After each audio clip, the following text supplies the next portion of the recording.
Assalamualaikum warahmatullahi wabarakatuh. Nama saya Abu Tolah Mansur, NIM 20200208053. Prodi Manajemen Bagi, mata kuliah Teknik Peramalan. Dosen pengampu Ibu Titi Haryanti, SEMSI, Universitas Nahdlatul Ulama Purwokerto.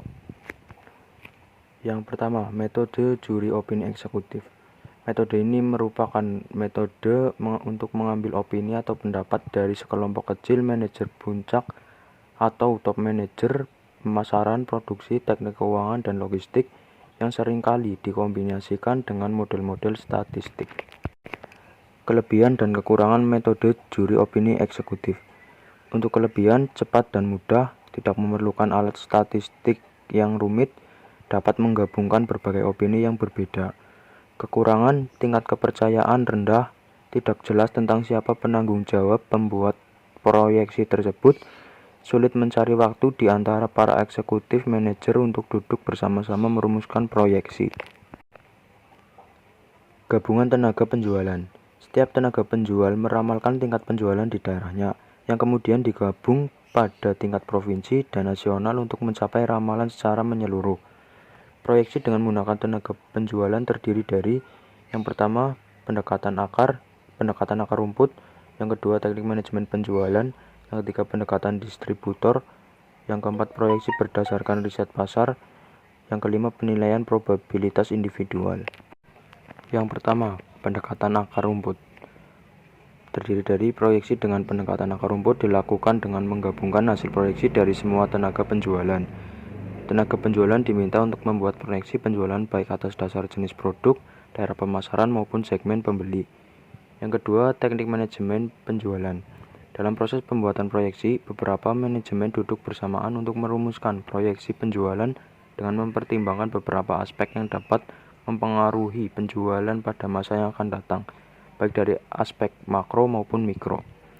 Yang ketiga, pendekatan distributor. Jika perusahaan menggunakan distributor independen untuk menyalurkan hasil produksinya, maka untuk membuat proyeksi penjualan, maka perusahaan harus mendasarkan pada informasi distributor. Yang keempat, proyeksi berdasarkan riset pasar. Menggunakan riset pasar yang memadai, informasi hasil riset akan dianalisis oleh orang-orang yang ahli dalam merumuskan nilai proyeksi.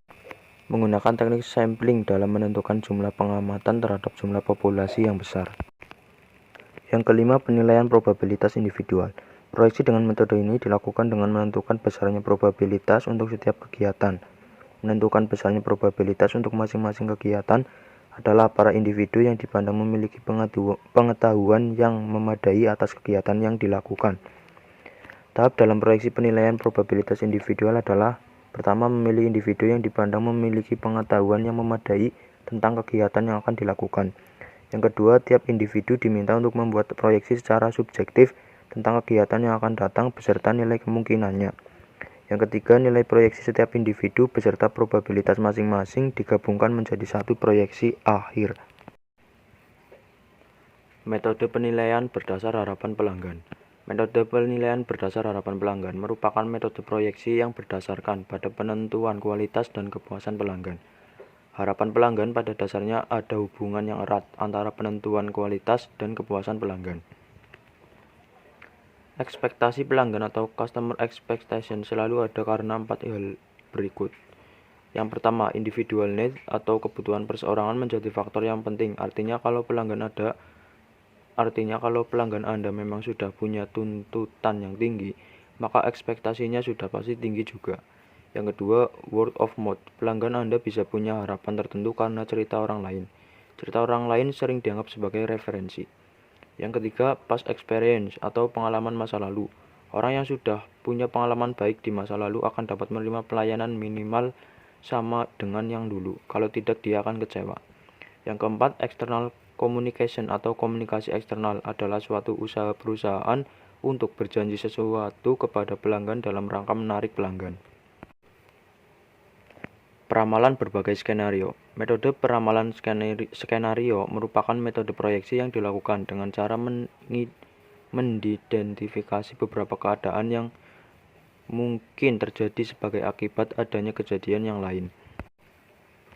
Peramalan skenario dapat dikembangkan melalui proses sebagai berikut. Yang pertama, menyiapkan latar belakang dengan menilai keseluruhan lingkungan sosial yang akan diselidiki. Contoh aturan-aturan sosial.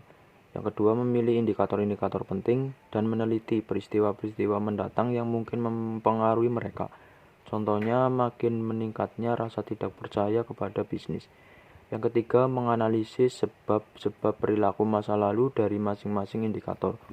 Sebagai contoh, ketidaksadaran akan pentingnya kualitas udara dan air. Yang keempat, meramalkan masing-masing indikator dalam 3 skenario menuju lingkungan yang paling tidak mendukung, lingkungan yang mungkin, dan lingkungan yang paling mendukung. Yang kelima, menulis skenario dari sudut pandang seseorang pada suatu waktu tertentu di masa mendatang. Yang keenam, meringkas masing-masing skenario dalam beberapa paragraf. Kelemahan peramalan kualitatif. Yang pertama, hasil peramalan bersifat subjektif. Yang kedua, temuan teori hanya berlaku untuk setting kebudayaan yang terbatas. Yang ketiga, kegunaan teori yang dihasilkan rendah karena belum tentu dapat dimanfaatkan. Yang keempat, memerlukan biaya dan waktu yang lama untuk membuat proyeksi. Sekian presentasi dari saya, kurang lebihnya mohon maaf. Wassalamualaikum warahmatullahi wabarakatuh.